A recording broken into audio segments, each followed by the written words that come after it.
Adilabad BJP నాయకులు కంది శ్రీనివాస్ రెడ్డి పేదల ఆకలి తీర్చాలన్న మంచి మనసుతో ప్రారంభించిన నిత్యాన్నదాన కార్యక్రమం గత 6 నెలలుగా నిర్విరామంగా కొనసాగుతుంది. నిత్యం వందలాది మంది ఆకలి తీరుస్తూ కంది శ్రీనివాస్ రెడ్డి ప్రజాసేవా భవన్ అన్నపూర్ణ భవన్గా విరాజిల్లుతోంది. ఇప్పటి వరకు ఏ నాయకుడు రోజు భోజనం పెట్టలేదని, ఇలాంటి అద్భుతమైన కార్యక్రమం చేపట్టిన కంది శ్రీనివాస్ రెడ్డి నిండి నూరేళ్లు చల్లగా ఉండాలని ప్రజలు దీవిస్తున్నారు. రాజకీయంగా మరింత ఎత్తుకు ఎదగాలని ఆకాంక్షిస్తున్నారు.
విదేశీ పౌరసత్వం అందుకున్న మనసీను అన్న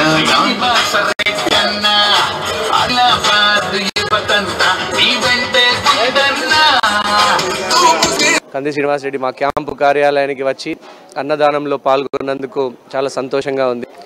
అన్నదానాన్ని ప్రతి ఒక్కరు సద్వినియోగం చేసుకోవాలని, ఇక్కడికి ఆదిలాబాద్కి హాస్పిటల్ వచ్చేవాళ్ళు కానీ, వ్యవసాయ పనుల నిమిత్తం వచ్చేవాళ్ళు కానీ, ఎవరైనా కానీ ఇక్కడ కూలీ చేసుకునే వాళ్ళు కానీ చక్కగా మధ్యాహ్నం భోజనాన్ని మా కంది శ్రీనివాస్ రెడ్డి క్యాంప్ ఆఫీస్కి వస్తే మీకు బుక్కెడు బువ్వ పెడతాం, ఒక ఛాయ్ పోస్తాం.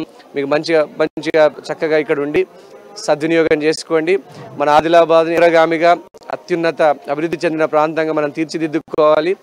దానికి ముందు ఫస్ట్ ఆఫ్ ఆల్ అందరూ సరైన టైంలో భోజనం చేయాలి. మధ్యాహ్నం భోజనానికి ఇక్కడికే రండి. So I'm thank you so much. మీ అందరికీ కూడా మీ అందరి ఆశీర్వాదం వల్లనే ఈరోజు ఇక్కడికి ఉన్నాము. శ్రీ ఉన్నాడు. Srini I know him from the childhood, కానీ ఇప్పుడు మంచి కార్యక్రమం చేస్తున్నాడు ఆదిలాబాద్లో.